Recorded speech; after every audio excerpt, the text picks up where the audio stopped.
When a cat walks out the door and never comes back, most owners spend years wondering what they did wrong, what they missed, what they failed to give, what moment they should have caught. But what animal behaviorists have quietly confirmed is something far more complex, far more ancient, and in some cases, far more heartbreaking than anything you could have controlled or prevented. Your cat was already communicating something in the days before they left, a signal written into their nervous system long before humans ever existed, and by the end of this video, you're going to understand exactly what that was. Most people frame this the wrong way from the very beginning. They treat a cat leaving home as a rejection, as a decision the cat made against them. And that framing makes complete human sense. It's the most natural way to interpret it. But cats don't operate inside the logic of human relationships. They operate inside millions of years of survival wiring that has no variable for loyalty, no override switch for affection, and no pause button when ancient instincts fire. When a cat disappears, something triggered that wiring. And the question that actually matters, the one that shifts everything, is not, did my cat love me? It's what was my cat's nervous system telling them that I couldn't hear? And here's what makes this even more fascinating. The answer is different depending on the cat, the household, and the specific signals that were already present long before the day they walked out. We'll get to the one signal most owners wish they had caught sooner, the one that appears in a cat's behavior days or weeks before they disappear and is almost universally misread as something harmless. That revelation lands near the end of this video, and once you understand it, you will never look at your cat the same way again. But before we get there, let's start with something that surprises most owners when they first hear it. And it has to do with what stress actually looks like in a cat, because it looks nothing like what most people expect. 1. Stress in cats is almost completely invisible until it isn't. Here's the thing about feline stress. It doesn't look like distress the way it does in dogs or in humans. A stressed cat doesn't pace or whimper or show you obvious signs of anxiety. In most cases, a stressed cat goes quiet. They withdraw. They start spending more time near windows and doors. They stop initiating contact the way they used to. And if the source of that stress doesn't resolve, they eventually start using those exits. Most owners picture a happy cat as one that eats well, sleeps a lot, and tolerates being picked up. But here's what most people don't realize. A cat that has gone chronically quiet, that positions itself near exits more than usual, that has stopped seeking you out with the same frequency it once did. That cat is already in the early stages of a stress response that, if left unaddressed, can absolutely lead to leaving and not returning. Think about that for a second, because it means that by the time a cat actually disappears, the goodbye didn't happen on the day they left. It had already been happening for weeks, sometimes months, in silence, in signals most owners didn't know to look for. The triggers are often things that seem completely minor from a human perspective. A new pet introduced to the home, a renovation, a new baby, a change in your work schedule, even something as functionally small as rearranging the furniture, which destroys a cat's carefully memorized scent map of their living space. To your cat, their environment isn't just where they sleep and eat. It is a survival structure. They have spent enormous cognitive energy constructing through repeated sensory mapping. Scent markers on every surface, visual landmarks along every path, an understood territory with predictable, reliable rules. When that structure becomes unpredictable, the cat's nervous system starts evaluating alternatives. A 2022 study from the University of Lincoln found that domestic cats show cortisol stress markers, the same hormone that signals threat, danger in mammals, at significantly higher levels in households, with multiple unpredictable changes, compared to cats living in stable environments. That is not emotional sensitivity. That is a physiological threat response. And physiologically, the prescription for a threatened animal is ancient and clear. Find safer ground. To your cat, leaving isn't abandonment. It is a survival calculation they were never built to override. The practical takeaway here is this. If your home has recently gone through significant changes, your cat's behavior in the weeks that follow is a direct readout of how safe they feel. Watch for the quiet withdrawal. Watch for increased time at exits. Watch for the absence of the small contact moments they used to offer without you asking. Those aren't just behaviors, they are a message. And most owners go their cat's entire life never learning to read it. 2. The double life your cat might already be living. Here's where it gets really interesting. Because before we get to the more emotionally serious reasons cats don't return, there is one scenario that's less heavy, but genuinely shocks most owners when they first encounter it. Some cats don't disappear. They commute. Researchers who study feline home range and territorial behavior, including a landmark GPS tracking study published in the Journal of Wildlife Management involving over 900 owned cats, found that a significant portion of domestic cats maintain what can really only be described as a social network that extends well beyond their home. They have regular routes, they visit specific locations on repeating schedules. Some of those locations are other households. Friendly neighbors who offer a bowl of food in the porch, a warm garage in winter, a lap that's always available. And the cat has quietly, efficiently learned to exist in two worlds at once. Most owners assume that if their cat comes home consistently, everything is fine. But here's what most people miss. A cat that has established a secondary territory nearby has already done the psychological work of separating their sense of belonging from their specific address. For many cats, this dual arrangement stays completely harmless for their entire lives. But for an unneutered male with a widening territory drive, or for a cat whose secondary location begins to feel more stable or rewarding than their primary one, the balance eventually shifts. And then one day, the calculation changes, and they don't come home. In cat language, this is not betrayal, it is risk management. Cats are not monogamous with their territory. They are pragmatic about it. And the uncomfortable truth most owners never want to face is that a cat's love for you does not automatically make your home their preferred location. It makes it one factor among many in a continuous evaluation their nervous system is running without pause.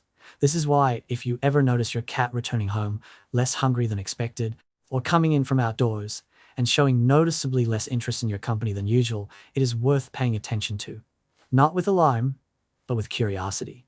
Because your cat's social geography may already be larger than you realize, and the gap between visiting and relocating is smaller than most people think.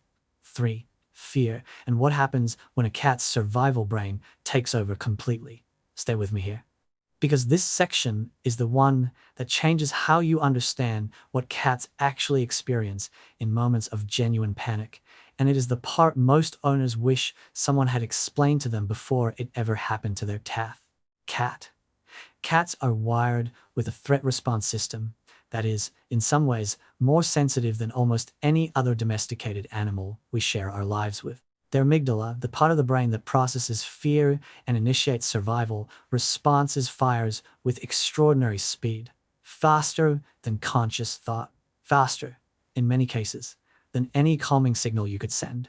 When a cat encounters a genuine fear, trigger a loud explosion nearby, a territorial confrontation with another cat, a dog chase, a severe storm, they do not process the situation. They do not weigh options, they run. And when the running doesn't stop, they can end up somewhere so far from home that their own scent trails have gone cold before they have any chance to orient themselves back. This is one of the most documented and consistently underappreciated causes of cats not returning home. It is not that they chose to leave. It is that a single moment of pure panic launched them far beyond the borders of their known territory, and suddenly, the internal navigation system they rely on completely is no longer matching the world around them. Here's what most people don't realize about how cats find their way back. They use a layered system of remarkable complexity. Olfactory landmarks, scent trails left by themselves, and familiar animals along regularly traveled routes. Visual landmarks, specific trees, fence lines, building silhouettes. And something researchers have been studying with increasing fascination, a sensitivity to the Earth's magnetic field that appears to allow cats to orient themselves even in areas they have never visited. A 2019 study published in the journal Animals found that cats can navigate reliably toward home from distances of up to 1.5 kilometers using these systems in combination, But past a certain threshold, especially in dense urban environments where scent trails are disrupted by rain, traffic exhaust, and competing animal populations, that navigation system begins to fracture. And hey, if this is making you see your cat's inner world differently, hit subscribe. It is the best way to help other cat owners understand what their cats have been trying to tell them all along. To your cat, being lost does not feel like being lost the way it does to a human. It feels like being in unfamiliar, potentially hostile territory with no clear path back to safety. That is an almost unbearable state for an animal whose survival depends entirely on knowing its environment with precision. And some cats, particularly older cats, or cats who were never given regular outdoor exposure, or cats with existing anxiety, simply cannot navigate their way back from that state. Not because they stopped trying, but because the gap between where they are and where their scent map ends is simply too wide. This is why the research from the Lost Pet Research Project is so worth sitting with. It documented cats traveling 50 to 80 miles over the course of 2 years, 30 miles in 10 days, 20 miles in 21 days. Those are not outliers. Those are testaments to how powerful the pull toward familiar territory is in a cat's nervous system, even when the odds are almost incomprehensible. Most owners who stop searching don't realize their cat may still be moving toward them, slowly, across weeks, across months. Now, I want to introduce someone to you, because what I'm about to explain is easier to feel through a real experience than through behavioral science alone. A woman named Claire had an 8-year-old tabby named Milo, who disappeared on an ordinary winter afternoon. No obvious warning, no visible distress in the days before, no dramatic final moment. He walked out the back door, and he simply did not come back. She searched for weeks, posted notices everywhere, called shelters, spoke to every neighbor within walking distance. Nothing. And the question that wouldn't leave her, the one she turned over in her mind for years, was why. She had done everything right. She was certain of that. And still, Milo was gone. We'll come back to Claire, because what she eventually found out is exactly what I need you to understand before this video ends.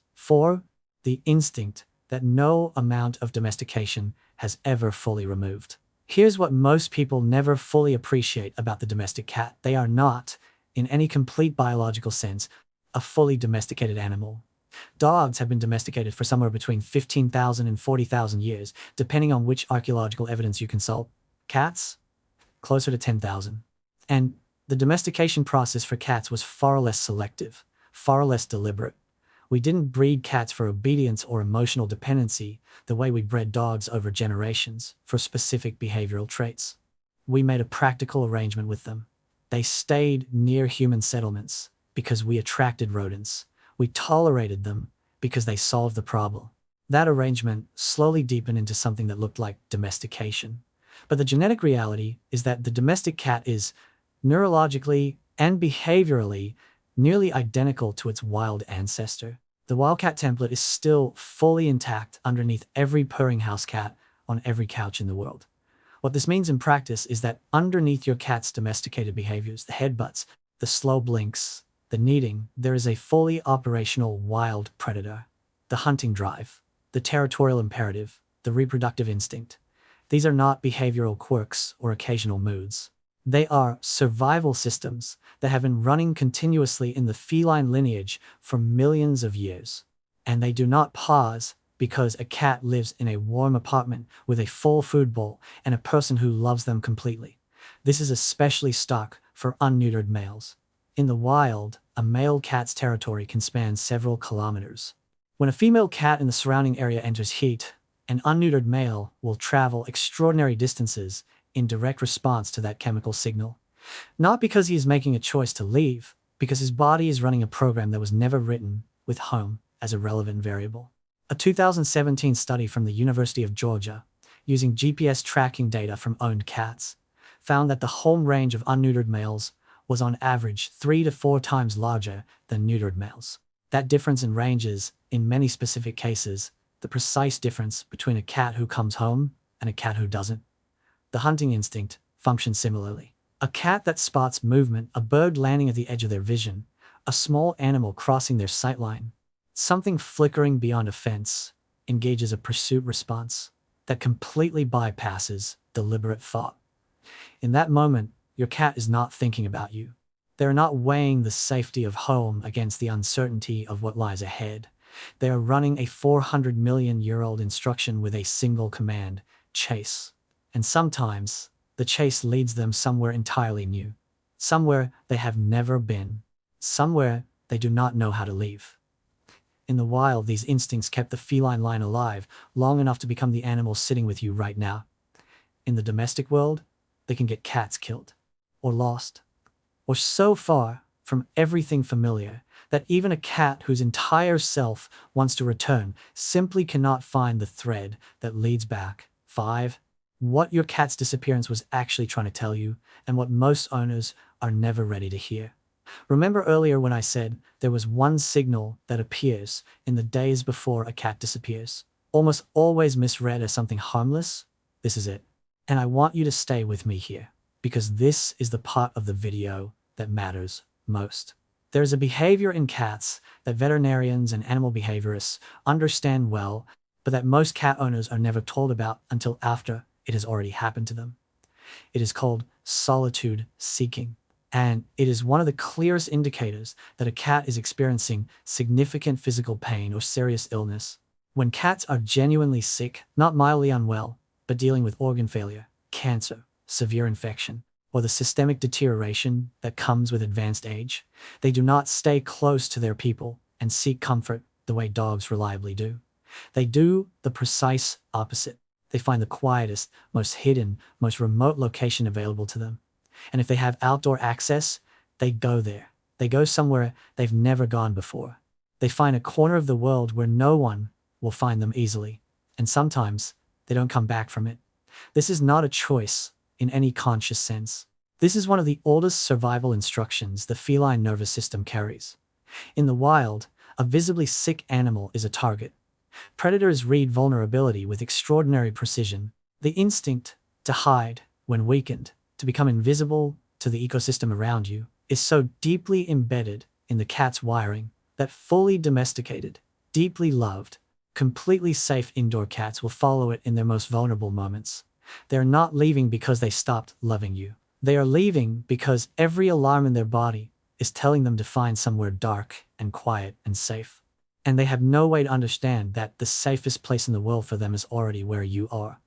This is what Clara eventually discovered about Milo. In the weeks before he disappeared, she remembered only in hindsight that he had been sleeping more than usual. His appetite had been slightly reduced. He had started choosing the back of the closet over his usual spot on the couch. She had told herself he was just settling into the slower pace of his older years. She had not taken him to the vet because nothing had seemed urgent. Nothing had seemed wrong in a way that asked for action. But 2 months after Milo disappeared, a neighbor found him in the far overgrown corner of their garden. He had passed there, quietly, in the space he had chosen for himself. The vet confirmed what the signs had been suggesting for months. His kidneys had been failing. He had known, the way cats know things without language, that something inside him was deeply wrong. And he had followed the oldest instruction his species carries. Find silence. Find something hidden. Don't let them see you like this. Claire spent years believing she had failed Milo, that there was something she had overlooked or something she could have done differently. But the truth she eventually found peace in, is that Milo hadn't left her. He had followed an instruction written into his DNA millions of years before either of them existed. An instruction that had nothing to do with his love for her, and everything to do with the only way his nervous system knew how to face what was happening to him. Think about that for a second. Your cat cannot tell you they're in pain. They cannot ask you for help with the directness of a human voice. And the evolutionary response to illness in a feline, the response that kept their species alive long enough to be in your home right now, is to disappear, to become invisible, to be alone with it. The very behavior that shatters an owner's heart is the behavior that preserved the feline line across millions of years. If your cat is older, if you have noticed any quiet shift in their appetite, their energy, their interests in their usual routines, or in you please don't wait for something obvious, the most important thing you can do for a cat who may be carrying illness quietly is to take them to a vet before the disappearance becomes the goodbye. Because in most cases, the cat who doesn't come back was not giving up on you. They were following the only farewell their nature knew how to give. 6. What all this means for the cat who is with you right now. So here is where everything comes together. Because understanding why cats leave is not only about grieving the ones who have already gone.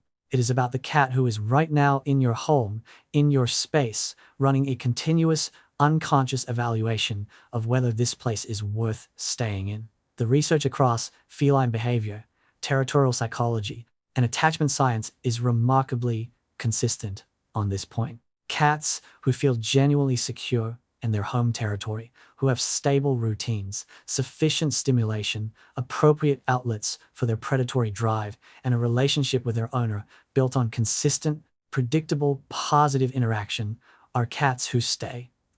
Not because they cannot leave, they can always leave, but because the cost of leaving is higher than any available reward.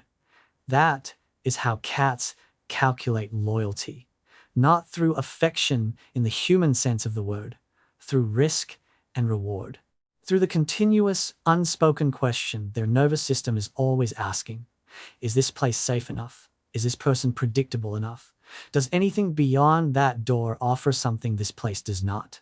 Your job, if you want to be the answer your cat's nervous system keeps returning to, is to understand what your specific cat needs to feel genuinely secure. For some cats, that means fewer strangers in the home, less ambient noise, more consistent feeding rhythms. For others, it means more play, more enrichment, more channels for the hunter that still lives inside them regardless of how comfortable their life has become. For many cats, it means the practical intervention of spaying or neutering, which does not diminish a cat's personality in any meaningful way, but does reduce the territorial and reproductive drives that can pull them far past any safe boundary.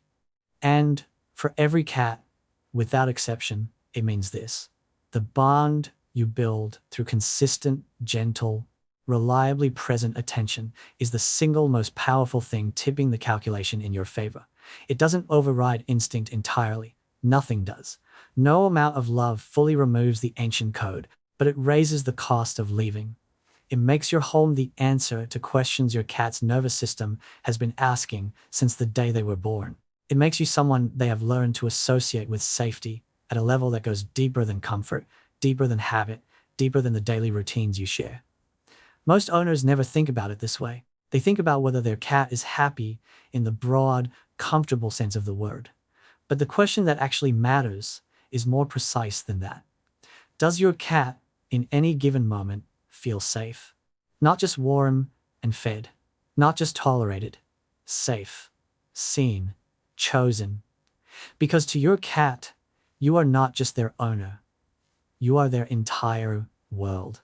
And the only thing that was ever standing between staying and leaving was whether that world felt like a place worth the instinct it costs to remain. That is the thing about cats. They choose you every single day, not loudly, not demonstrably, in 1,000 invisible calculations you will never fully see. And the fact that yours is still here is the only answer to that question that has ever mattered.